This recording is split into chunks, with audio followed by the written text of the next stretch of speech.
Hi guys, welcome to Scorched Earth Tarot. This is going to be a general reading for the month of December for the sign of Taurus, Sun, Moon and Ascendant. If you don't know what your Moon or Ascendant signs are, I've put a link in the description box below that will help you. Equally, if you would like a personal reading, my diary is now open for December and all my contact details are down there. There's an email address and my social media links, which are like Facebook and Instagram at the moment. Which gives me quite enough to keep on top of. What else to tell you? If you are a returning subscriber, thank you so much for the support. I'm really quite humbled by how the channel is growing. It was entirely unexpected by me, and I am thoroughly grateful because obviously without you I am just a woman sat on her own talking to herself in an empty room.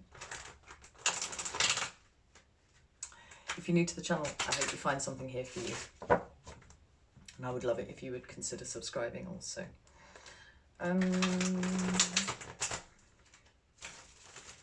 Sorry if I seem a little bit distracted. I'm not very well at the moment. I've necked a load of painkillers, and so hopefully I should be able to keep it together for long enough to do this reading at least. It's kind of interrupted my upload schedule somewhat by getting ill, and it was my daughter's birthday yesterday as well, so everything's all gone a bit awry, but I'm here and I'm doing my best, and I hope that I'm not too throaty for you. So, my lovely bulls, let's have a look and see what December has got going on for you. Could I have 3 cards for Taurus for December, please? There's the first one. We've got the Page of Pentacles. It's Earth energy. Taurus, Virgo, Capricorn. Have another card for Taurus, please, for the month of December. Can't say no.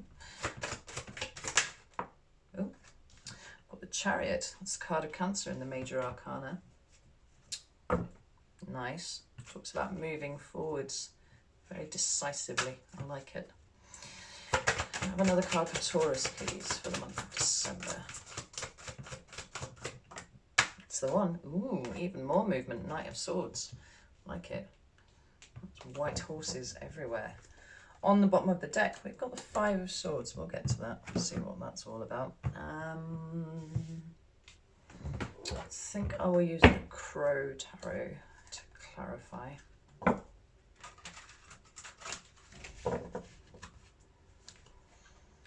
Let's see. I had a bit of a mishap. My turret leaked. We had some extraordinary levels of rain in the last week or so, and I came in one morning to find a deck of tarot cards literally sat in a puddle of water. I was absolutely devastated because it was my Triple Goddess deck, which I tend to use quite often. Thankfully fairly easily replaced, but I haven't done it yet, so we'll go with the Crow Tarot for today. Have some clarifiers for the Page of Pentacles, please. Where's the Page of Pentacles here for Taurus for the month of December? I'm going to show you those because they've flipped, but I'm not going to take them because they didn't jump. We've got the Hanged Man, which is the card of Pisces, and the Star, which is the card of Aquarius. Both of those cards talk about, respectively, gaining new knowledge through a change in perspective and holding on to hope for things. So, if that means anything to you, they did put in an appearance. Why is the Page of Pentacles here for Taurus, please? First card is the Hanged Man. Definitely wanted to come out then. I love tarot. Like, I just can't even begin to tell you how much I love tarot, because stuff like that happens all the time and it just feels really magical to me. I love it. Why is the Page of Pentacles here for Taurus, please? We've got Justice. I'm going to take it because it flipped and apparently the flippers want to come out. So it's a card of Libra in the Major Arcana, card number 11. Why is the Chariot here, please, for Taurus?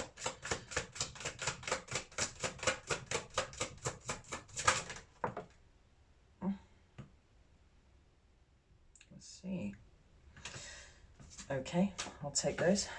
We've got two that have dropped out there. That's the Eight of Pentacles and the World card.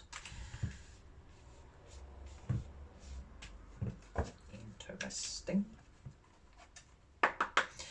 And why is the Knight of Swords here for Taurus?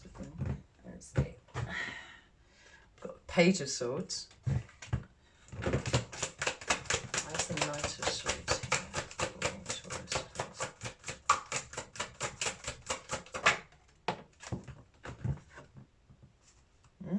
And the Two of Wands. Nice. I might pull another couple of cards, but we'll see what gives. On the bottom of the deck, we've got the Six of Cups, which for me is card of the past. Well, we'll see how it flows in. So, the first card you've got is the Page of Pentacles. Now, pages are messengers quite often. But for me, the Page of Pentacles is a student of something. You know, he's got this pentacle here and he's gazing at it adoringly. It's the most beautiful thing he's ever seen. And he wants to learn everything that there is about this pentacle. You know, how it's made, how it's created, what it's made of, you know, how to buff it to a high shine, you know, all that sort of thing.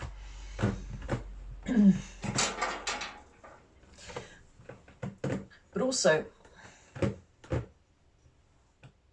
for me personally, I find that this is a card of somebody who is finally understanding the worth of something, you know, because this page, this kind of entry-level court hierarchy stuff, you know, is right at the beginning. And there was a point, literally seconds before he plucked this pentacle up off the floor and looked at it, where he did not fully appreciate the value of that thing. And now he's seen it, now he's holding it in his hand, and he gets it, yeah. It's a very studious energy. It's earth energy, so it's you as well. It can be the card of learning new things. So maybe you've taken up a course, maybe you've taken up something that's, you know, a new hobby. Maybe you started a new job, something like that. Or maybe you have just truly started to understand the value of something. Maybe this pentacle was in your pocket all the time and you didn't know. Take it as it resonates to you.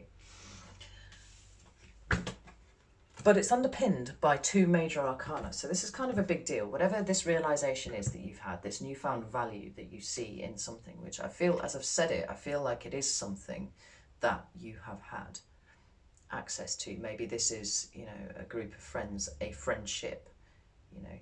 Maybe it's even a sense of self, you know.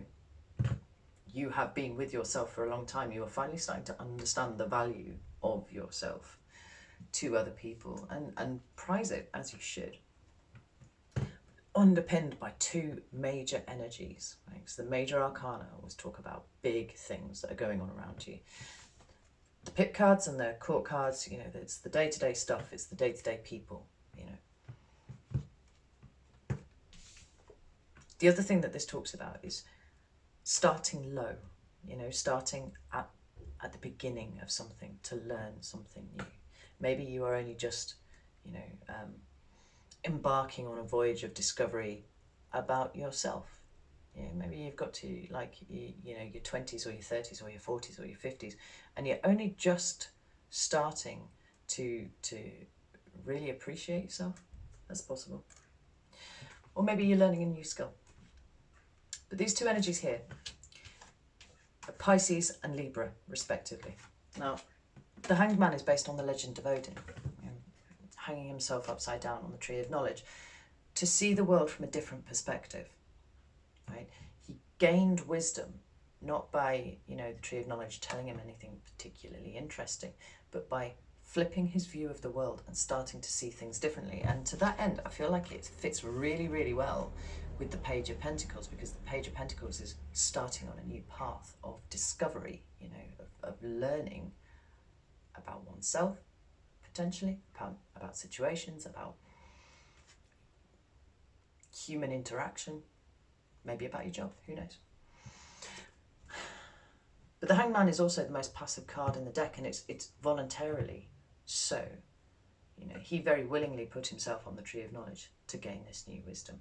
It was an act of submission. You know, maybe you stop fighting with yourself.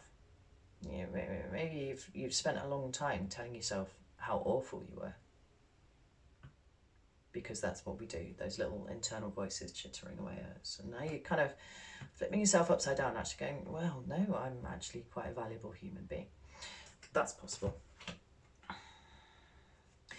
But whatever it is, this new state that you're in of learning something has come about by voluntarily submitting yourself to the possibility that there are different ways of doing things, and staying still for long enough to be able to see those now swim into view. And then we've got justice.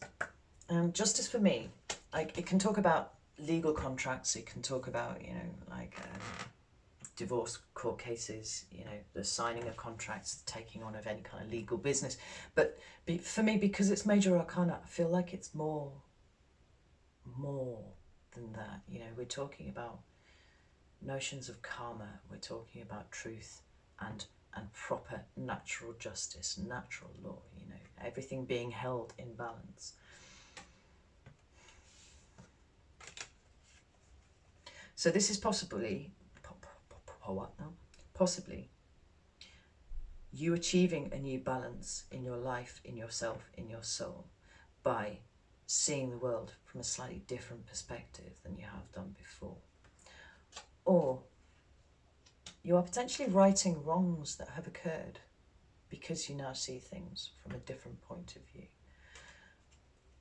Whichever way it occurs for you, Justice Upright is a good card. It's a card of paying off karmic debts. It's a card of balance being restored, big balance being restored. You know, if something has unjustly happened to you, you've righted the scales. If you have committed an injustice to someone else, you have righted the scales with proper behaviour. You know, something along those lines. And then we come to the Chariot. Now, like I said, this is the card of Cancer. And it's a card of self-determination. Not just being determined in yourself, but being able to determine for yourself the direction in which you travel, right? In the standard depiction, it's a chap in a chariot, and he's got two sphinxes. And this talks about duality and balance. Again, balance.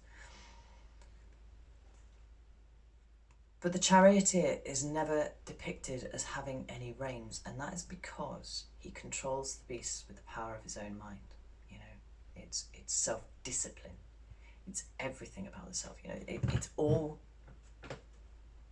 These beasts, whether they be horses or whether they be sphinxes, they want to go off in different directions, right? And he has to hold them with the strength of will forwards, making little micro adjustments as and when necessary, so that he can travel forwards victoriously in a straight line and get to his destination. Now, for me, in this deck particularly, the horses, and they're galloping not only through the water, but certainly one of them at least looks to be made of the water. So we're talking about emotions here. I think that we're talking about you balancing out your emotions and possibly understanding your value as a human being.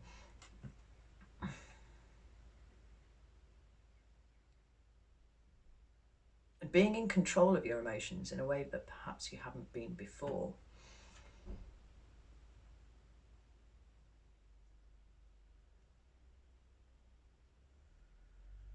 That horse there looks pretty fierce. But it certainly speaks to me of emotional control right now. Yeah. Maybe at work. You know, we've got a few Pentacles cards on the thing. I mean, maybe you've been in a difficult work environment and it's been getting you down, or you've flipped your thinking about something and now you move forwards because actually you realise that it doesn't really matter what all they think. You just do you, you know. Or this can be just a more general life position. You're going forwards, and the Chariot always speaks of forward movement, victorious forward movement. being in control and being balanced. It's clarified by the Eight of Pentacles, yeah, and the World. Now the Eight of Pentacles is earth energy, so you know, Taurus, Virgo, Capricorn, like you, but it talks about mastery, and I really like to see these two cards together because this is self-discipline, this is self-determination, this is the strength of will, self-control. And then we've got a card that talks about working really hard at something to master it, right? You have mastered this.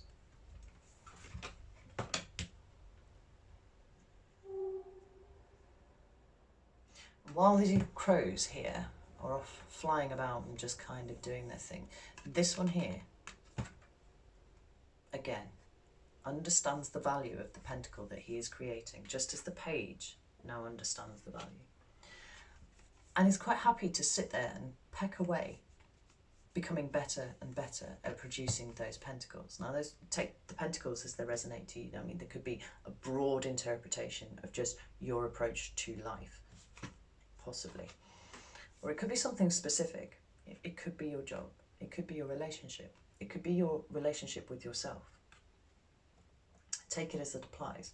But he's already created 6 and they're hanging up there beautifully on the branch. And he's got, you know, 2 in progress down here. You're not finished yet, but you are in the process of achieving mastery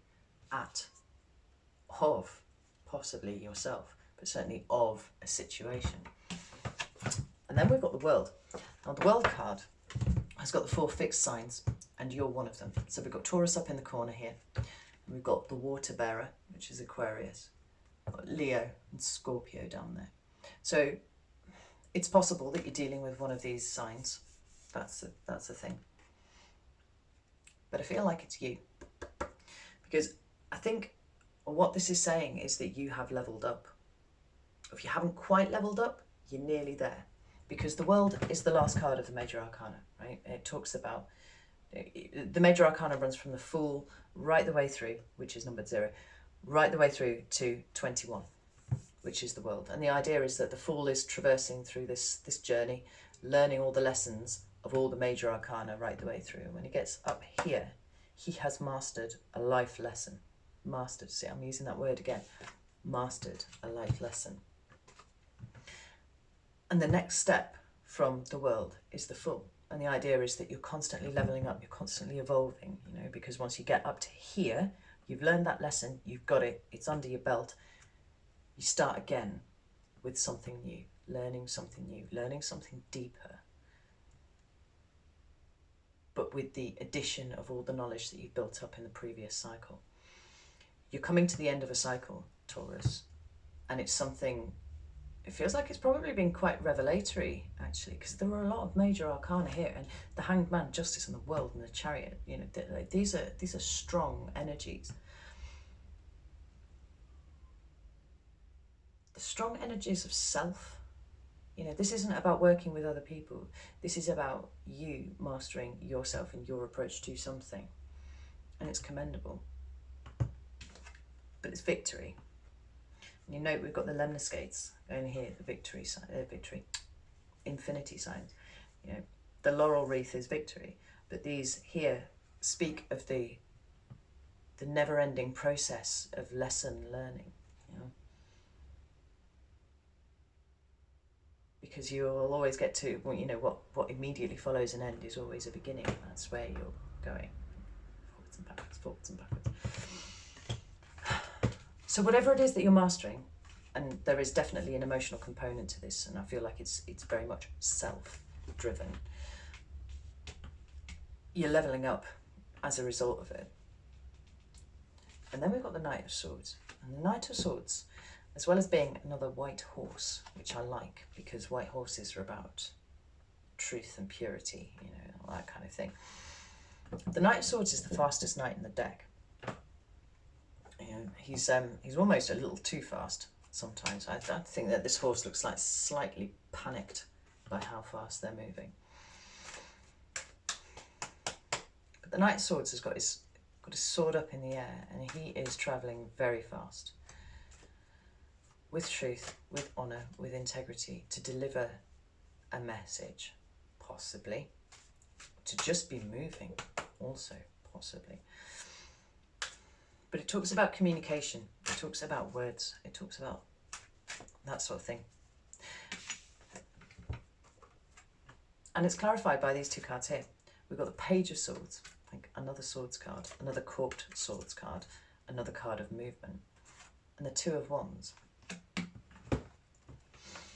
So both pages talk about moving forwards with communication, moving at speed actually, because this Page of Swords looks like he's going in quite a hurry as well. There's a conversation coming up, I think, for you, Taurus, and it's an important one. And it's one that was only going to come about when you leveled up. It couldn't happen before that. There's a divine timing aspect to this. I'm feeling it quite strongly, actually.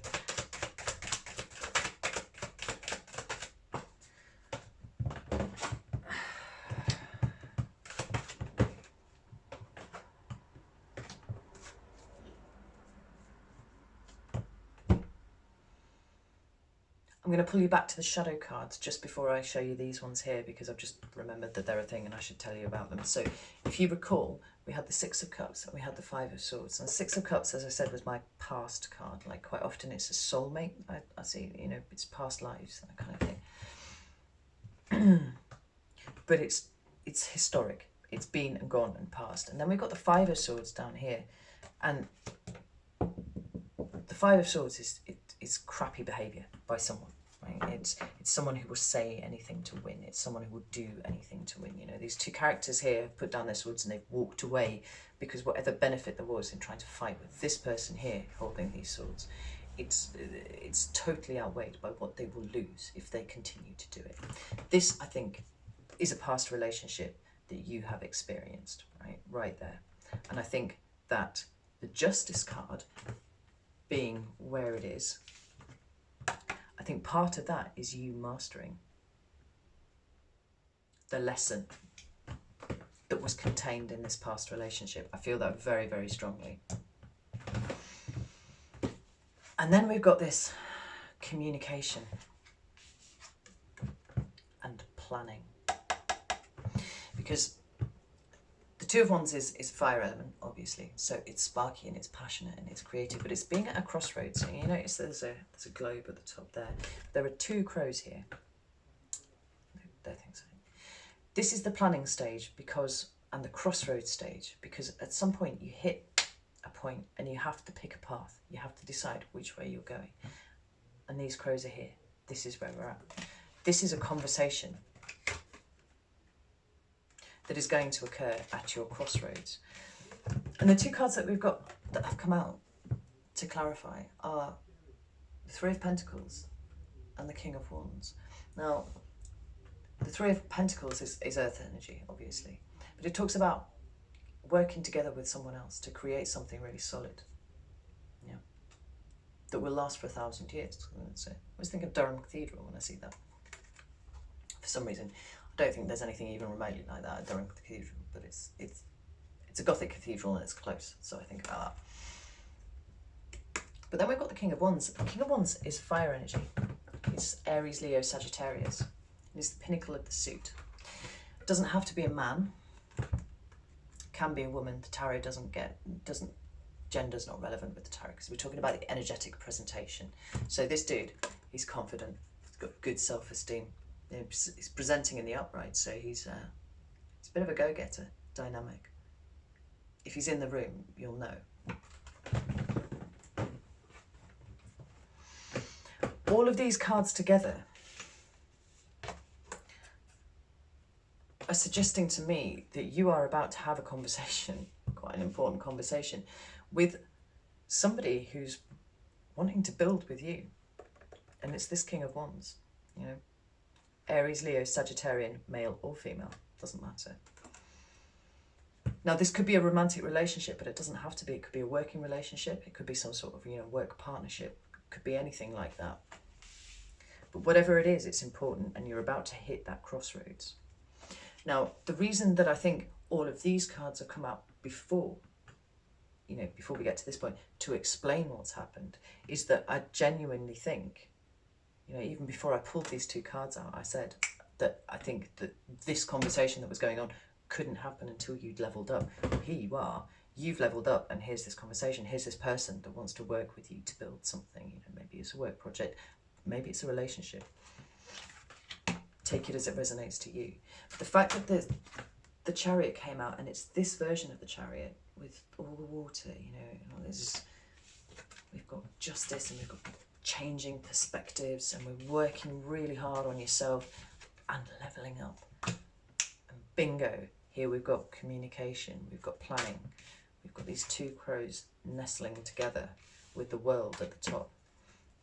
Have one more card for this, please. What's that?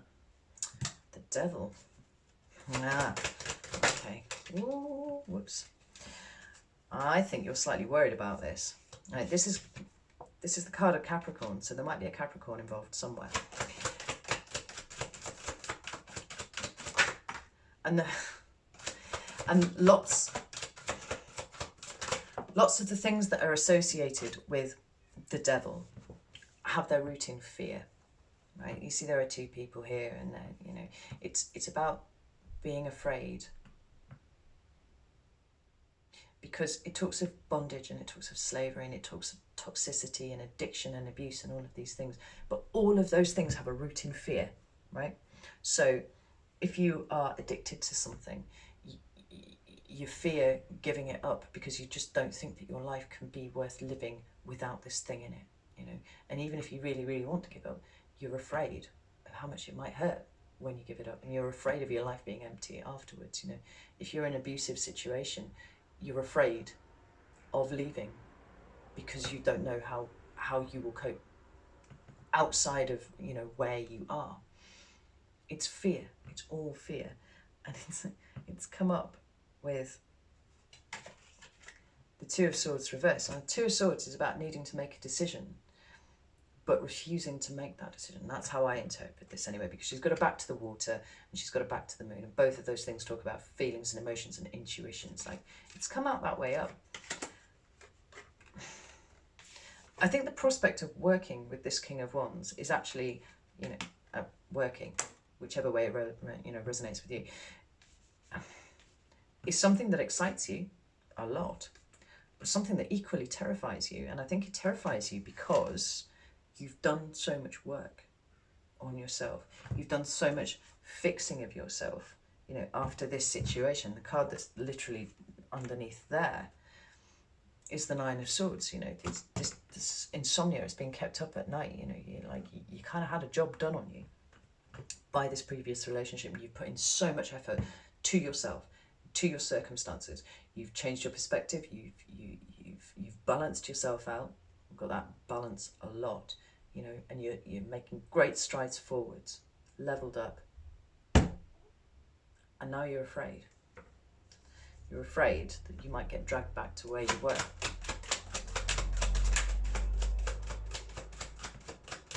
Have one more card for this, please.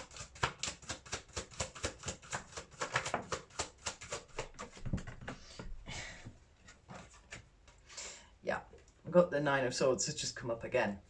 It's confirming what I've said. You know, you've had your long dark night of the soul. You had it. You don't want to go back there again. And we've got the Four of Swords, which is like that recovery after heartbreak often. But it's about taking a break from things, you know. You've moved out of this energy. You've moved out of here. You've gone through this, and you're now out in the world, and you are doing things again. And here is this person, and the prospect of being in another relationship is blowing your noggin a little bit. But the thing that you're missing is that you're not the same person anymore. You have leveled up. You have done all of the work. I love it when people do the work.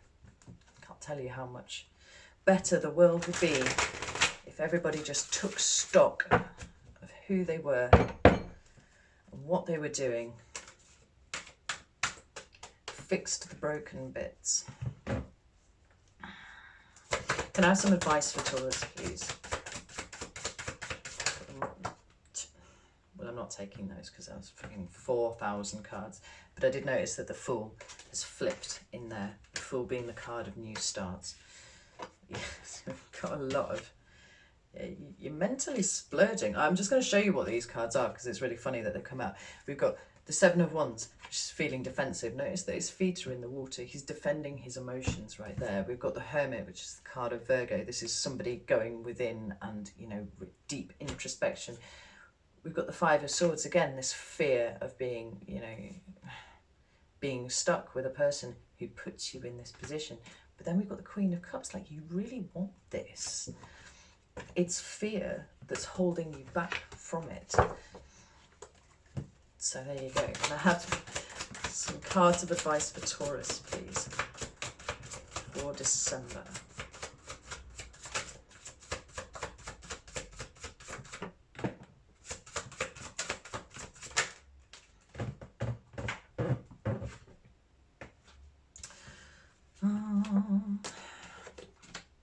We've got the Nine of Pentacles and the Hanged Man.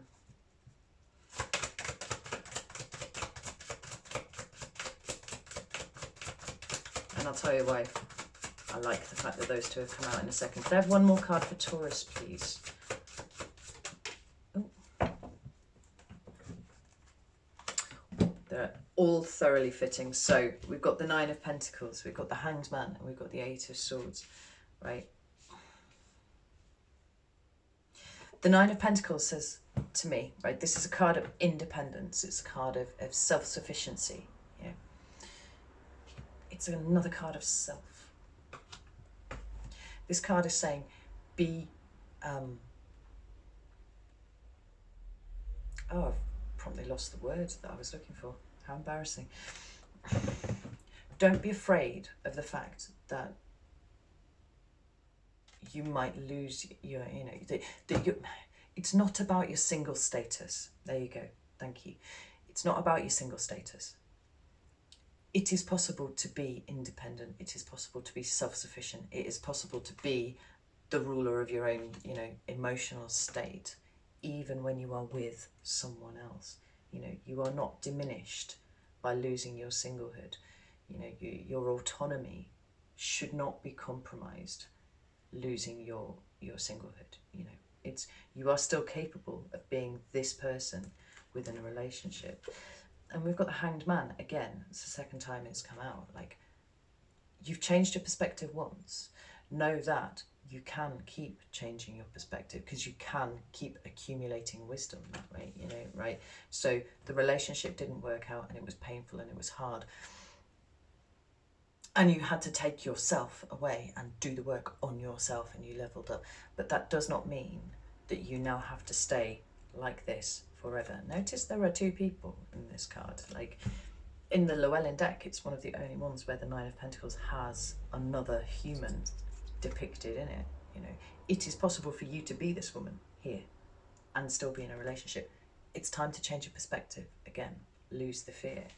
And don't tether yourself to, you know, a rock with a load of swords around you and stuff like this. You know, this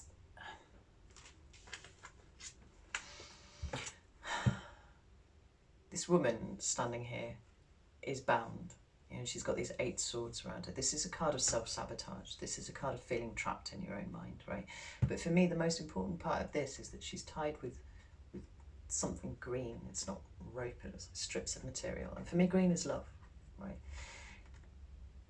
What this is saying to me is, do not feel like because you have feelings for someone, it automatically puts you back where you were before, right? This fear of love is what's holding you on the rock. It's what's holding you in amongst all of these swords. You need to change your perspective on what love is. And I think that you have, you know, as the only thing that's holding you back is your fear.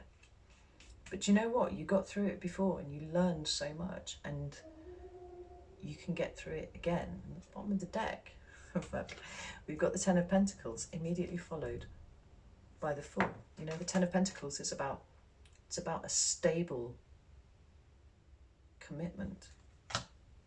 Again, you know, it doesn't have to be a romantic relationship, but it's kind of feeling that way. You know, there's change your perspective again, right? Lose the fear. You can do it.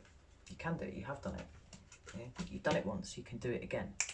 Be adaptable and all that. I love this reading for you, Taurus. It's awesome. And if you're still with me, if you've been sat here this long, then thank you very much. I'd love it if you'd like the video, if it's resonated with you.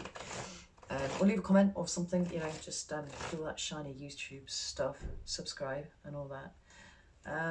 But I'm going to leave it there.